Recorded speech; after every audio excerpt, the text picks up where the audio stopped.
তো বন্ধুরা, চলে এলাম আজ আর একটা নতুন ভিডিও নিয়ে। তো চলো তার আগে ইন্ট্রোটা দিয়ে নিই। আমি পম্পা, আমার চ্যানেলে তোমাদের অনেক স্বাগত। তো বন্ধুরা, সাথে থেকো, পাশে থেকো। ভিডিওটার মধ্যে যদি কিছু ভালো লাগে চ্যানেলটাকে সাবস্ক্রাইব করুন। তো আজকে যা বলবো সেটা হচ্ছে আমাদের পম্পমকে নিয়ে। পম্পম কোথায় গেছিলে? পম্পম মন্দিরের বাড়িতে গেছিলে। ভালো কথা, মন্দিরের বাড়িতে গেছো, শাড়ির ব্যবসা করাটা ঠিক হয়নি, তাই নিয়ে তুমি বা মারু অনুতপ্ত, এটা তো খুব ভালো। কিন্তু সেটা যদি দিভাইয়ের বাড়িতে তোমরা দুজন মিলে গিয়েও ক্ষমা চাইতে, তাও তোমার দিভাই কিন্তু, মানে তোমার বইয়ের আর কি সোনা দিভাই, তোমার বইয়ের সোনা দিভাই কিন্তু মানে কোনো দিকে না দেখিয়ে তোমাদের ক্ষমা করে দিত, ঠিক আছে? কেননা মন্দিরাকে যতদূর চিনেছি, মন্দিরের মধ্যে কিন্তু মানে এই জিনিসটা নেই, ঠিক আছে? তো সেটা না করে তুমি কি করলে? মারুকে নিয়ে যাওনি, ঠিক আছে, তুমি একা গেলেও কোনো ব্যাপার ছিল না, কিন্তু তুমি পকেটের মধ্যে রেকর্ডারটা অন করে নিয়ে গেলে কেন? এটা কোন দেশি ভদ্রতা? তুমি বলো তো। আজকে তোমার বাড়িতে যদি কেউ এরকম করে, তোমার ভয়েসটা মানে কেউ যদি এরকম মানে তোমার অনুমতি ছাড়া তোমার ভয়েসটা রেকর্ড করে, তাহলে সেটা কি ভদ্রতা বলে মনে হয়? তুমি কি, তোমার মধ্যে কি এই স্বভাবটুকুনিও নেই গো? হ্যাঁ দেখো, তুমি যেটাই করেছো সেটা নিশ্চয়ই মারুর সাথে আলোচনা না করে করনি। ও প্রুফ রেখেছিলে নাকি যে মন্দিরা মানে তোমাদের সোনাদীপ ভাই আর সোমনাথ দার সাথে কী কথা হচ্ছে না হচ্ছে, বা তুমি কি বলছো না বলছো, সবগুলো মানে থাকলো তোমার কাছে? মানে নথি রেখে দিয়েছো না? নথি রেখে দিয়েছো, পরবর্তীকালে কি কাজে লাগাতে নাকি এটা? পরবর্তীকালে এটা কাজে লাগাতে।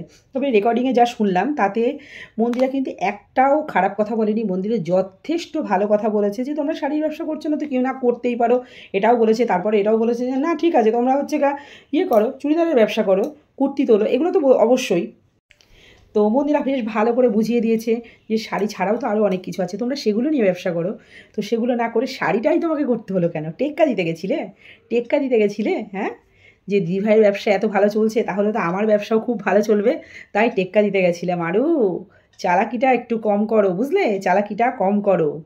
আর পম্পম, তোমার তো দেনা আছে প্রচুর। দেখো, দেনা মানুষ মাত্রই থাকতে পারে।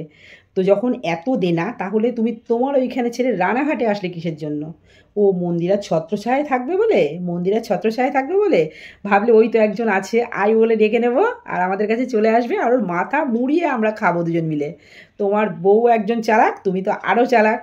হ্যাঁ, ওর মাথা মুড়িয়ে খাওয়া বলে এসেছিলে নাকি? বাবার ওইখানে 4-5 লাখ টাকা দেনা আছে, তো মাসে কত করে পাঠাতে হয়? মাসে কত করে পাঠাতে হয়? 20-25 হাজার টাকা করে পাঠাতে হয়। 20-25 হাজার টাকা তো নেহাত কম না, আমাদের কাছে তো যথেষ্টই বেশি। হ্যাঁ, তাহলে এখন কি হবে? তোমার বউ টাকা দিচ্ছে না? তোমার এই ব্যবসার তো কিছু কোনো কুলকিনারাই দেখছি না। অর্ধেক দিনই তো ভিমড়ি খেয়ে পড়ো তুমি, তোমার বউ দুজনই। হ্যাঁ, তা তোমরা ব্যবসাই বা করবা কি আর কাজই বা করবা কি বলো? আজকে শাড়ির ব্যবসা করতে করতে পারোনি, ঠিক আছে, হ্যাঁ, সেটা ভুল হয়েছে, জেনে শুনে ক্ষমা চাইতে গেছো, তাও রেকর্ডার অন করে ক্ষমা চাইতে গেছো। হ্যাঁ, আর হচ্ছে কী করবা? মারু তো আর পারি না, গরম লাগছে গরম লাগছে এই করতে করতে ওর দিন কাবার হয়ে যায়।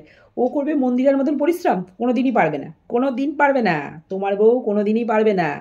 তুমি আর তোমার বউ কোনো দিন এত পরিশ্রমও করতে পারবে না। আর তোমাদের খাওয়াও কোনো দিন বন্ধ যাবে না, মানে বাইরের খাবার কোনো দিন খাওয়া বন্ধ যাবে না, ঠিক আছে? তোমাদের বাইরের খাবারও খাওয়া কোনো দিন বন্ধ যাবে না, এত পরিশ্রম করতেও তোমরা পারবে না, ঠিক আছে?